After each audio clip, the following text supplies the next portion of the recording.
হয়েছে, আর সাজগোজ করতে হইব না। তোমার গায়ের রং আমি মাইনা নিচ্ছি। তুমি কালো হইলো আমার বউ, ফর্সা হইলো আমার বউ। এখন যাও, উজু করে আসো। ওমা, আমি মাত্র হাত মুখ ধুইয়া ফেস ওয়াশ দিয়া কসলায় মুখ ধুইয়াইছি, এখন আমি অজু করুম কেন? উজু করবা কেন মানে? এসে আরাম দিছি, শুনো নাই? উজু করে নামাজ পড়তে হইব না? যাও, উজু করে নামাজ পড়ো। আমার না আজকে নামাজ পড়তে ইচ্ছা করতেছে না, কালকে পড়ুম না। আজকে নামাজ পড়তে ইচ্ছা করতেছে না, খালি খাইতে ইচ্ছা করতেছে।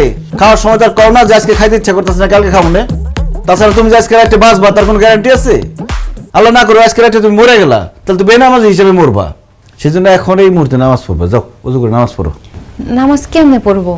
শাড়িটা তো আধোয়া, আধোয়া শাড়ি পরে কি নামাজ পড়া যায় বলেন? তো এটা ধোয়া শাড়ি হইলে একটা পরিষ্কার শাড়ি পরে নামাজ পড়ো। মানে মানে মানে কি? সত্যি করে বলো তো, তুমি কেন নামাজ পড়তে যেতেছো না? ধরা যখন পড়ে গেছি আর মিথ্যা বলবো না। আমি না নামাজের নিয়ম কানুন সূরা কিরাত কিচ্ছু পারি না। ইয়াল্লাহ, কি বলতেছো? তুমি নামাজের সূরা কিরাত নিয়ম কানুন কিছুই পারো না? না, পারি না। আসলে অনেক ছোটবেলায় মুক্তবে গিয়ে পড়ছিলাম তো, কিছুই এখন আর মনে নেই, সব ভুলে গেছি। হ্যাঁ, বলে কি? তোমার কথা শুনে মনে হইতেছে তুমি জীবনে কোনোদিন নামাজই পড়ো নাই।